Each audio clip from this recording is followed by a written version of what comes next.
Once you have your script and shot list complete for the pre-production of your video, then you can move on to production. Production is when you create and gather the assets needed to produce the video you scripted during pre-production.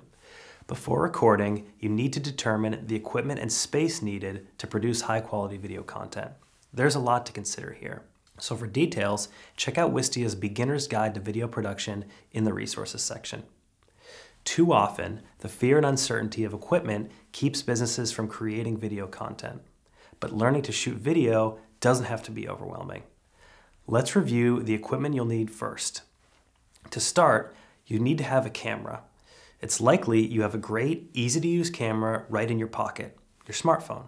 Most smartphones made in the last couple of years are at least capable of shooting high-definition video, or HD for short, with more premium models frequently capable of 4K video shooting.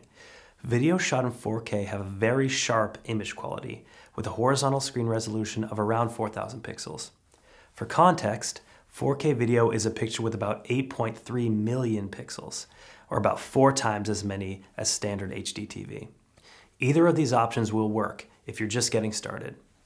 Recording with your smartphone is great for filming on the fly or becoming acclimated with video, but at some point you may feel ready to graduate to something more professional, a digital camera that records video.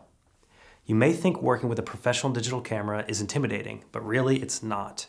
There are 4 things to keep in mind when it comes to recording videos like the one you're watching now. The first thing you want to set is your frame rate. Frame rate is the frequency at which frames in a video sequence are displayed, in this case, frames per second. The most basic customization option when it comes to frame rate is shooting your video at 24 frames per second or 30 frames per second. Frames per second is also known as FPS, or frames for short. Video experts often credit 24 frames with a more cinematic look, while 30 frames is more common, especially for videos that need to be projected or broadcasted. For the majority of the video you'll be creating for your business, I recommend shooting in 30 frames. Once you've set your frame rate in your camera settings, it's time to determine your aperture, shutter speed, and ISO. Be sure to turn your camera to manual mode to control these settings. We're going to define each of these individually, but know that these 3 variables are meant to work in tandem with each other. Start with adjusting your shutter speed.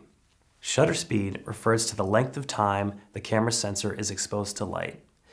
Think of it as how quickly or slowly the camera blinks. We won't go too deep into the science of shutter speed, but to pick the adequate setting for recording, you'll have to do a little math. First, multiply your frame rate by 2. So if you're shooting at 30 frames, your shutter speed would be 60. Next, adjust your aperture. Aperture refers to the size of the opening in the lens. Like a human eye, a lens opens and closes to control the amount of light reaching the sensor. Aperture is measured in what's called an f-stop. The smaller the f-stop number, the more open the lens is, while a larger number means the lens is more closed. So what does aperture mean for your video? When a lot of light comes into the camera with a low f-stop number, you get a brighter image and a shallower depth of field. This is great for when you want a subject to stand out against a background, like this video. When light comes into the camera with a high f-stop number, you get what's called deep depth of field and are able to maintain focus across a larger portion of your frame. Here's a pro tip. Let as much natural light in as possible by setting the aperture to its lowest setting. This way, which brings me to my last step, you can adjust your ISO to brighten up your shot. ISO simply stands for the International Organization of Standardization, which is the main governing body that standardizes sensitivity ratings for camera sensors, among other things. ISO measures the camera sensor's sensitivity to light. In settings, you'll see the numbers referred to with numbers in the hundreds or thousands, like 200, 400, 800, and so on.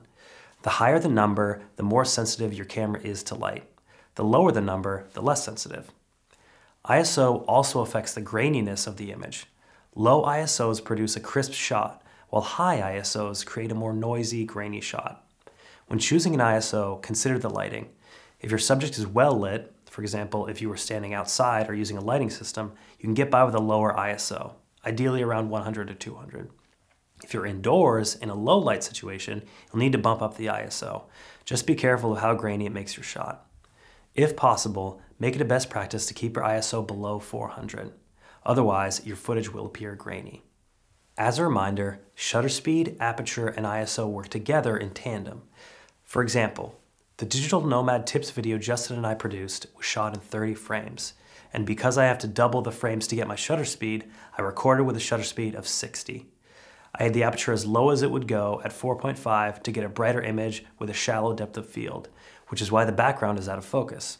Also, we recorded with a lighting kit, so I could keep the ISO low at 300 so that Justin came in clear and crisp. If he was blurry, that wouldn't provide an ideal learning experience for you. Once you have your camera situation figured out, you want to figure out the rest of your equipment you'll need to get started. Let's review a list of equipment you'll need to record high-quality video content, as well as some best practices on how to set up a space to record.